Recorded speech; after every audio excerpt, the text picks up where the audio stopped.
still managing that little duplex in Capitol Hill, Alex?" my cousin Ryan asked with that same condescending smirk, swirling his beer at our monthly family BBQ. "Must be thrilling, fixing leaks and chasing rent checks."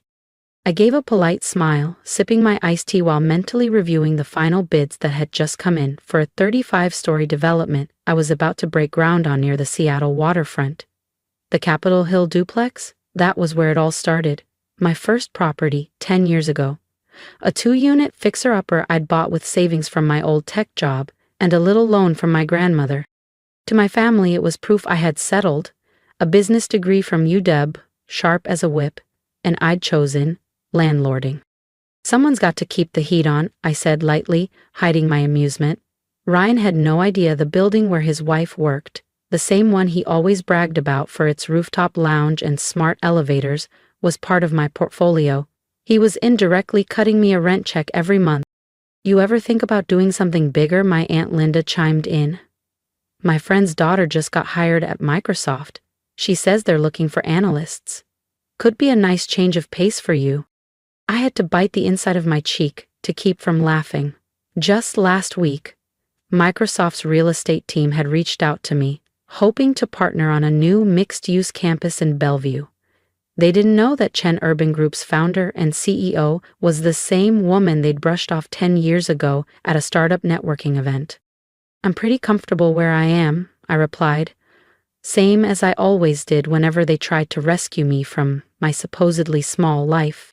My father shook his head with a familiar mix of concern and disappointment. "You had so much potential, Alex. You could have been in New York, LA, running a major firm by now, and instead, you're chasing tenants around?" If only he knew. That first duplex had grown into a $900 million real estate empire. Commercial towers, LEED-certified campuses, waterfront condos, all under my direction. And yet, no one here suspected a thing. "How's the new office working out?" I asked Ryan casually, knowing full well he was enjoying his overpriced corner suite. "Best views in the city," he grinned, "though rent's insane. Some firm called Chen Urban owns it, probably some faceless group of corporate execs." I smiled into my drink. Chen Urban was anything but faceless. I'd named it after my grandmother Lian, the only one who believed in me when no one else did. The seed money for my first building? Hers. "Did you hear about that massive project going up downtown?" Linda asked excitedly. "It's going to change everything." I nodded, already picturing the blueprints in my head. "Yeah, we break ground next month." "I heard about that," I replied casually, swirling the ice in my glass. I actually spent the morning reviewing the final architectural plans. The $200 million waterfront development was my biggest project yet, but to my family, I was still just managing tenants in a Capitol Hill duplex. My phone buzzed, a message from Lena, my project manager. City Council approved the permits, were greenlit for construction next week. "Probably another call about a clogged sink," Ryan joked, glancing at my phone with a grin. The glamorous life of a building manager. I smiled, excused myself, and stepped into my parents' garden. The hydrangeas were blooming again. Through the open window, I could still hear their voices floating from the patio table. "Poor Alex," my mom sighed. "She could have been something special if she'd just taken that offer from JP Morgan back then." "Well, at least she's doing honest work," my dad added, "even if she never aimed high. Her cousin Julie just got promoted to VP at her firm." I smirked, remembering last month's meeting with Julie's firm. They'd been pitching hard to handle Chen Urban Group's West Coast expansion. They never realized they were selling themselves to the cousin they whispered about behind her back. Back inside, the conversation had shifted to Seattle's housing market, a family favorite. "The old Astoria Hotel sold for $50 million, Ryan announced, sounding impressed. "All cash buyer, no contingencies, probably some investor from LA. I nodded, keeping my expression neutral. I'd signed that deal yesterday. The Astoria would become the flagship property of my boutique hotel line once renovations wrapped. "Must be nice," Linda said wistfully. "That kind of money. Meanwhile, Alex is still collecting quarters from laundry rooms." If only she knew about the offshore accounts, the holding companies, the hundreds of millions in assets registered under LLCs and trusts. All quietly controlled from the corner office no one in my family knew existed. After dinner, I drove home, to the penthouse of my Belltown high-rise. Floor-to-ceiling windows offered panoramic views of the city skyline, dotted with buildings I owned, hotels, tech campuses, whole blocks of future development. On my desk were acquisition proposals. A law firm seeking 10,000 square feet downtown. A restaurant group wanting anchor space in one of my mixed-use properties. A startup needing an entire floor in my South Lake Union tower. My phone buzzed again, a message from my lead broker. Riverside project owners ready to sell, asking $125 MA. Make the offer, I replied. Then I walked to the glass, watching as Seattle lit up. A city I quietly owned, one block at a time. The Riverside property would connect several of my existing developments, creating a seamless corridor of Chen Urban Group holdings along the most coveted stretch of Seattle's waterfront. 10 years ago, when I bought that rundown duplex in Capitol Hill, my family was embarrassed. Their brilliant daughter, finance degree, perfect GPA, multiple offers from top firms, had chosen to become a landlord. Not an executive, not a partner, just a woman fixing sinks and chasing tenants. They tried everything to talk me out of it, but I saw what they didn't. That first building sat on a street that was about to explode in value. I leveraged it to buy another, then 3 more, then entire blocks. Each purchase calculated, each renovation strategic. I built my empire in layers. LLCs, holding groups, legal smokescreens. To the outside world, Chen Urban Group was just another faceless corporation. To my family, I was still the one with the duplex. The next morning, I arrived early at my true office, the top floor of a sleek tower downtown, not the modest space I kept as a decoy. A fresh copy of the Wall Street Journal waited on my desk. The headline stopped me cold. The quiet power behind Seattle's skyline. Sterling Empire continues expansion. The article speculated about the elusive CEO behind the Chen Urban brand. Sources say the executive is a young business graduate who has become one of the most influential figures in regional real estate, though their identity remains unknown. I smiled, remembering Ryan's joke about leaky faucets and Amanda's digs about quarters in laundry machines. If only they knew. The intercom buzzed, my real assistant this time, not the friendly manager I kept at the Capitol Hill property for appearances. Ms. Chen, the investment committee is ready in Conference A. Also, the architects for Riverside are waiting in the briefing room. I stood, smoothing my navy blazer, checking the guest list to make sure no family names had slipped in by accident. Then the moment came, earlier than expected. Ms. Chen, my assistant's voice returned, cautious now. There's a Peter Wilson here from Maxwell and Partners. Says he's here for the lease negotiation. My stomach dropped. Peter Wilson. My brother. It was supposed to be his firm's managing partner. Not Peter. Not today. Should I send him in? I had seconds to decide. I could vanish into my private office, let legal handle it, but deep down I knew this day was always coming. Maybe it was time. Send him in, I said. The door opened and Peter walked in, eyes glued to his phone skimming notes. I'm here to meet with Alex Sterling about our lease renewal. Our managing partner had a scheduling conflict, so I'll be handling. He looked up and froze. We stared at each other in stunned silence. My brother, flawless in his tailored navy suit. Me, the sibling he once pitied for managing a duplex, now seated at the head of a glass conference table, surrounded by multi-million-dollar architectural blueprints. Alex, his voice cracked. What are you? Why are you? Hello, Peto, I said evenly. Please, have a seat. Let's discuss your firm's lease terms. He didn't move. You work for Chen Urban? Not quite, I said, gesturing to the nameplate on my desk. I am Chen Urban. He dropped into the chair across from me, visibly pale. That's not possible. Chen Urban they own half the city. Closer to 60% of Seattle's prime commercial real estate, I corrected. And with the Riverside project, that number will hit 65%. The Riverside, he whispered, the realization dawning. The Astoria Hotel, the development downtown Amanda was excited about. That's all you? I nodded once. Would you like to see the full portfolio? For the next hour, I walked him through the numbers, the growth strategy, the acquisitions, a decade's worth of empire building, all done quietly, while the family thought I was managing one small property. Does anyone else know? He asked eventually. No, I said, just you. For now. I leaned back, though I suppose that's about to change.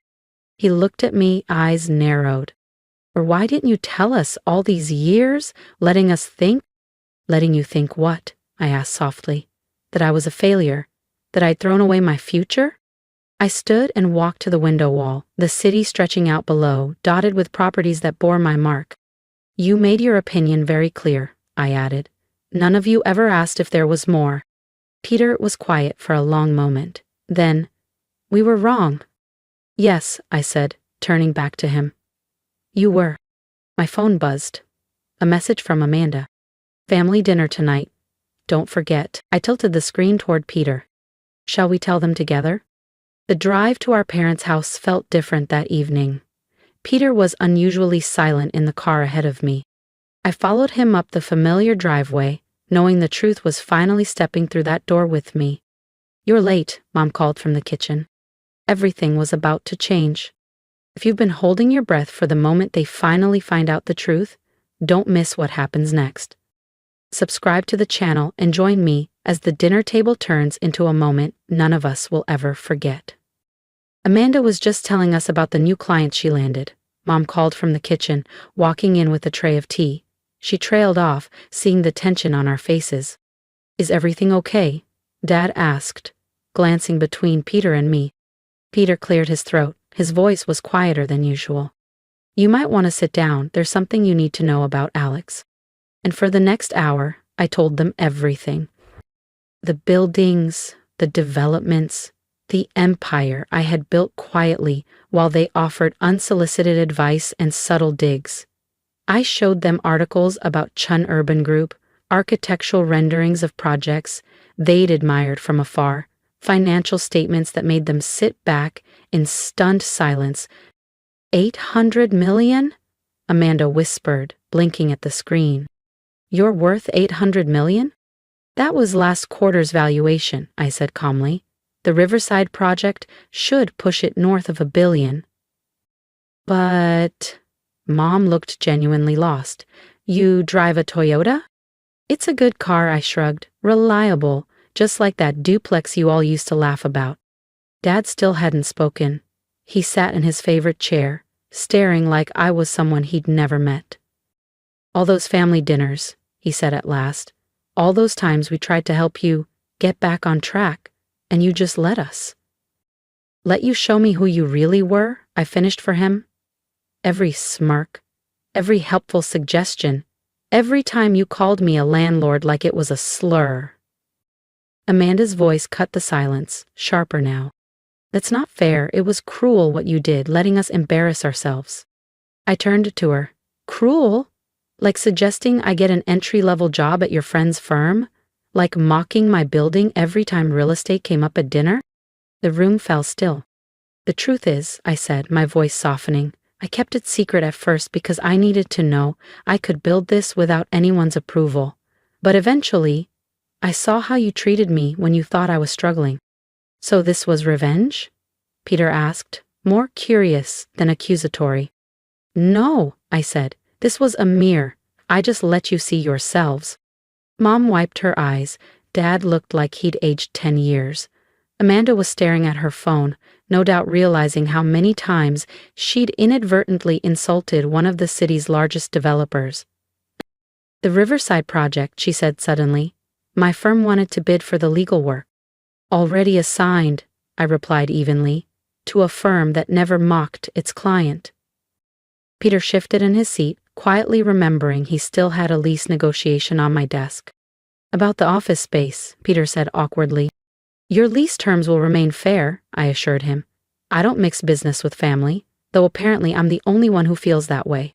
The next few weeks were tense. My family wrestled with the whiplash, trying to reconcile the Alex the struggling landlord narrative they clung to for a decade with the reality of who I truly was.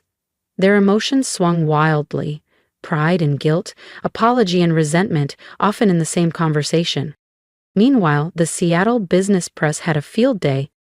Mystery developer unmasked, read one headline.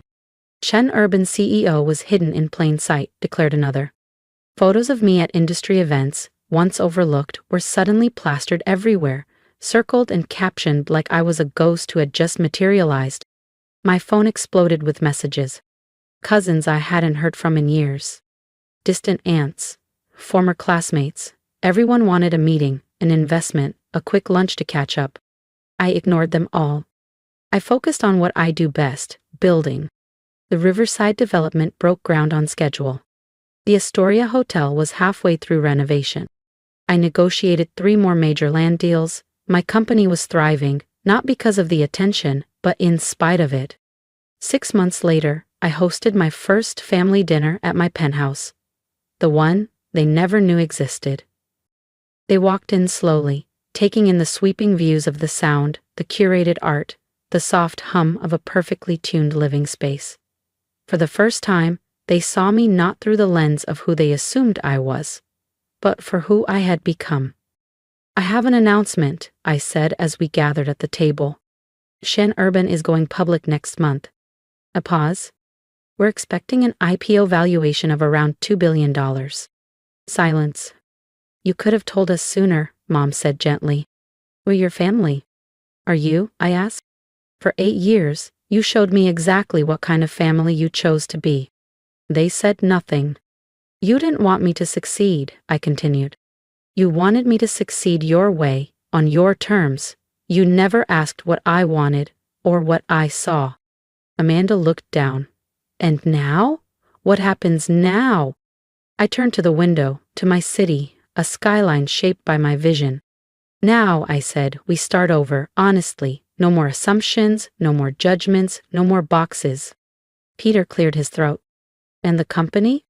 We'll continue to grow, I said, but not through family favors or shortcuts. Success should be earned, not inherited.